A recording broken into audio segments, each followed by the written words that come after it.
Hello बच्चों, नमस्कार। कैसे हैं आप सभी? आशा करता हूँ आप सभी लोग अच्छे होंगे। उम्मीद है ज़बरदस्त जिंदाबाद होंगे। रीजनिंग से एक और उपयोगी क्लास आप लोगों के लिए, जिसमें मैं टॉप मोस्ट 11 क्वेश्चन आपके लिए लेकर आया हूँ, जिसे आप लोगों को ध्यान से सॉल्व करना होगा। सबसे पहला सवाल है वेन आरेख से, जिसे अंग्रेजी में वेन डायग्राम कहते हैं। सवाल है त्रिभुज, चतुर्भुज और वर्ग का वेन आरेख क्या होगा। सारे ऑप्शंस आपके सामने हैं। जो भी आपको लगता है कि भाई इस सवाल का आंसर ये होगा, तो वो आप लोग कमेंट करके हमें कंफर्म करा सकते हैं, या फिर आप लोग वीडियो को रोक लीजिए, उससे पहले सॉल्व कर लो, फिर इसका सॉल्यूशन आप लोग चेक कर लेना और मैच करना जो आपने आंसर किया है वो सही है या फिर गलत है। देखिए, त्रिभुज और चतुर्भुज, इनका कोई रिलेशन आपस में नहीं होता। क्या सभी त्रिभुज चतुर्भुज होते हैं? नहीं। क्या सभी चतुर्भुज त्रिभुज होते हैं? नहीं। तो पहली बार रहेगा नो का रिलेशन। अगली बार गणना करेंगे, क्या सभी चतुर्भुज वर्ग होते हैं या सभी वर्ग चतुर्भुज होते हैं। चतुर्भुज का मतलब होता है चारों भुजाएं, 90 डिग्री का एंगल बनता है। तो हम ये कह सकते हैं सभी चतुर्भुज वर्ग हो ना हो, लेकिन जितने भी वर्ग हैं वो चतुर्भुज जरूर होते हैं। तो यहाँ से रिलेशन रहेगा ऑल का। वर्ग और त्रिभुज के बीच में कोई रिलेशन स्थापित नहीं हो सकता। वर्ग अलग है, त्रिभुज अलग है। त्रिभुज और वर्ग के बीच में भी कोई रिलेशन नहीं बैठेगा। एक बार ऑल का रिलेशन आएगा, दो बार नो का रिलेशन आएगा, तो रिलेशन इनके बीच में जो बैठेगा वो डी ऑप्शन वाला बिल्कुल सही रहेगा। कुछ लोग मौखिक इस सवाल को हल करते हैं तो वो मौखिक भी कर सकते हैं। कुछ लोग मेरा वाला तरीका लगाना चाहते हैं तो इस तरीके से भी सॉल्व हो सकता है। चलिए मैं आगे बात करता हूँ सवाल नंबर 2 की। जिस प्रकार से बर्तन संबंधित है चम्मच से, तो कैलेंडर का संबंध इन चार ऑप्शंस में से किससे होगा। बर्तन जिस प्रकार से चम्मच से संबंधित है, उसी प्रकार कैलेंडर किससे संबंधित होगा? समय से, कागज़ से, तारीख से या फिर छपाई से। इसने लॉजिक क्या लगाया है? चम्मच बर्तन की बहुत छोटी इकाई है।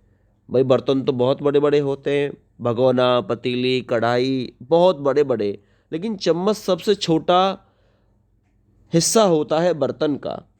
तो बर्तन का जो छोटा हिस्सा होता है उसे चम्मच कहते हैं। कैलेंडर के छोटे हिस्से को तारीख नाम देते हैं। अगर आपने आंसर किया है तीसरा वाला ऑप्शन, तो बिल्कुल राइट है। आगे बढ़ते हैं सवाल नंबर 3 की तरफ। सवाल नंबर 3 है कबूतर शांति सफ़ेद झंडा क्या।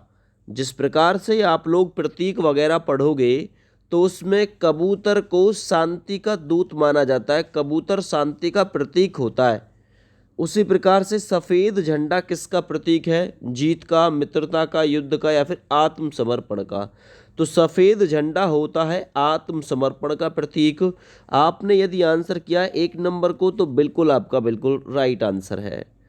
चलिए सवाल नंबर 4 पर आ जाइए। सवाल नंबर 4 है ADBCEHFGILJK, इसी प्रकार से आगे क्या आएगा? आगे क्या आएगा? देखिए इसने किया क्या है। ए 1 नंबर पे होता है, डी 4 नंबर पे होता है, बी 2 नंबर पे और सी होता है 3 नंबर पे, ई 5 नंबर पे, एच 8 नंबर, एफ 6 नंबर, जी 7 नंबर। तो इसने प्रत्येक में 4 जोड़ने का काम किया है। एक में 4 जोड़ा 5 लिख दिया, 4 में 4 जोड़े 8 लिख दिया, 2 में 4 जोड़े 6 लिख दिया, 3 में 4 जोड़े 7 लिख दिया। यानी प्रत्येक में 4 4 का जो इंक्रीमेंट है वो किया गया है। आई होता है 9 नंबर पे, एल होता है 12 नंबर पे, जी 10 नंबर पे और के होता है 11 नंबर पे। अगर मैं 9 में 4 जोड़ूंगा 13 नंबर आएगा, 13 नंबर पे होता है एम। और मैं 12 में 4 जोड़ूंगा, 12 4 16 हो जाएगा, 16 पे होता है पी। और इसी प्रकार मैं 10 में 4 जोड़ूंगा, ये हो जाएगा 14, 14 नंबर पे होता है एन।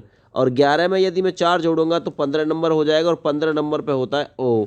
तो एम पी एन ओ बैठेगा। एम पी एन ओ जो कि 4 नंबर में बिल्कुल राइट आंसर दे रखा है, यानी +4 का इंक्रीमेंट था।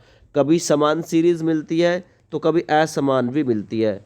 सवाल नंबर 5 है निम्नलिखित में से दिए गए विकल्पों में से विषम शब्द चुनिए। विषम का मतलब आप लोग इनमें से अलग फाइंड करिए, अलग कौन सा है। लेक, पाउंड, बुक या पुल। इनमें से कौन सा अलग है, बताइए जरा। देखिए, लेक का मतलब होता है झील, पाउंड का मतलब होता है तालाब, और पुल का मतलब आप लोग समझ जाइए ब्रिज।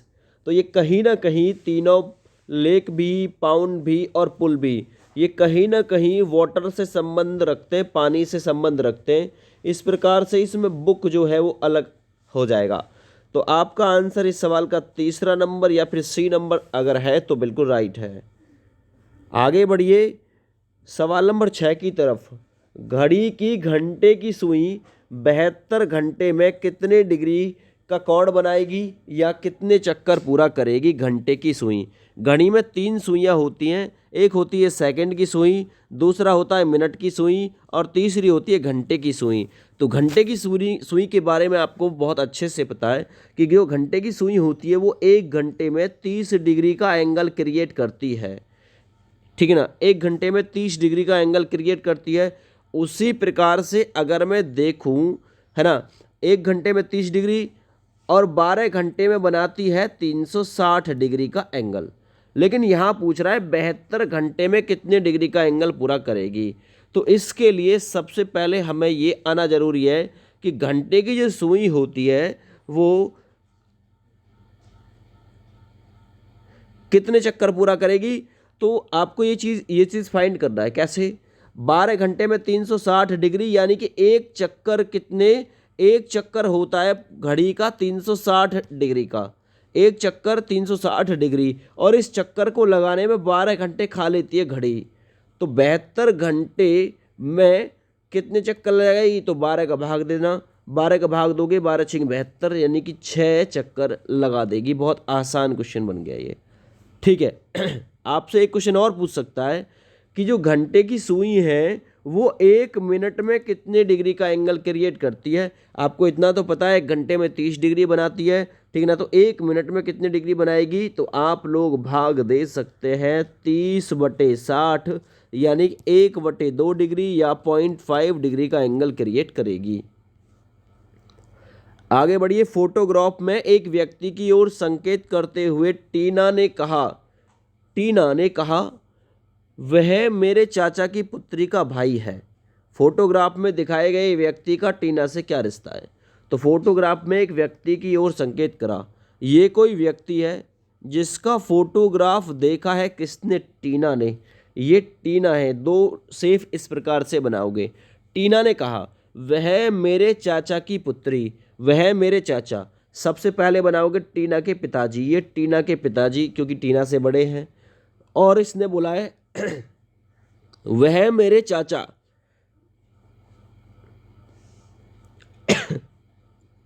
ये टीना के पिताजी, और ये टीना के पिताजी के भी भैया, टीना के चाचा, ठीक है। चाचा की पुत्री यानी कि इसकी चचेरी बहन। तो चाचा की पुत्री आपने यहां बना दिया, और उसका भाई है, ये वाला भाई है तो बराबर में रख दो इसे, ये रख गया। तो ये कहना चाह रहा है फोटोग्राफ में दिखाए गए व्यक्ति का टीना से क्या रिश्ता है, ये व्यक्ति टीना का क्या लगता है। तो आपको दिख गया, ये इसका पापा का भैया यानी कि इसका चाचा की जो पुत्री है वो इसकी चचेरी बहन, और ये चचेरा भाई। तो राइट आंसर है चचेरा भाई। तो इसका आंसर आपका आया है चचेरा भाई, ठीक है, बी विकल्प राइट है। अगले क्वेश्चन को सॉल्व करते हैं। घड़ी की मिनट व घंटे की जो सुई है उनके बीच 1 मिनट में बनने वाला कोण कितने डिग्री का होता है।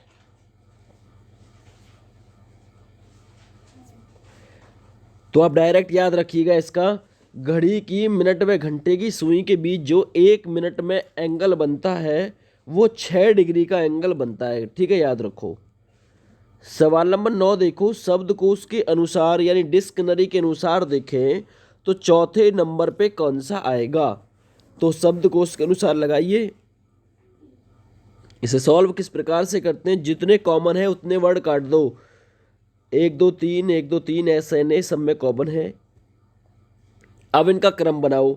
सबसे पहले ए आता है तो इसे 1 नंबर दे दो, फिर सी आएगा, सी 2 हैं, CTI, ठीक है ना। CTI के साथ में यहाँ O 15 नंबर है, यहाँ 20 है, तो इसे 2 नंबर दे दो, इसे 3 नंबर दे दो, और इसका नंबर है चौथा। तो इसका आंसर आपका ये जाएगा, ठीक है। अगर आपने 9 नंबर के लिए तीसरे को आंसर किया है तो बिल्कुल राइट है। आगे बढ़िए सवाल नंबर 10 की तरफ। 400 वर्षों में कुल कितने दिन होंगे? 400 वर्षों में। इसे सॉल्व करने का सबसे आसान तरीका क्या है, आपको पता है? 2 वर्ष होते हैं, एक सिंपल ईयर होता है 365 दिन होते हैं, एक होता है 366, यानी ये 4 वर्ष में एक बार आता है 366 वाला। 400 वर्षों में टोटल 97 टाइम आएगा, बाद बाकी 365 समान रहेंगे सभी में। करिए आप लोग जल्दी से फिर इसका सॉल्व करो। 365 गुना 11, 365 गुना 11 कर दो, या फिर 365 गुना डायरेक्ट 12 करो, क्योंकि ये जो 97 है ये एक एक दिन ही तो फालतू है, इसे बाद में ऐड कर देंगे। 12 पंजे 60 की 0 हासिल 6, 12 छिंग 72 और 6 कितने हुए? 78 का 8 हासिल कितना करना है? 7, 12 तिया 36 और 7 कितने हुआ? ये 400 वर्ष की बात है ना, 400 वर्ष। 400 की गुना करनी है 365 में, 365 गुना 400, ठीक ना, और प्लस करना है बाद में 97 को। इतना सॉल्यूशन करना है। 4 पंजे 20, 4 छिंग 24, 2 26, 4 तिया 12, 2 14, डबल जीरो और लगा दो पीछे, प्लस 97 इसमें और ऐड कर दो, 790, ये आएगा आपका राइट आंसर।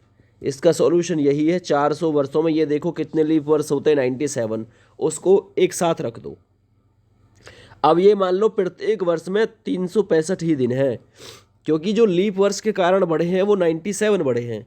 बस इतना आपको सॉल्व कर लेना है।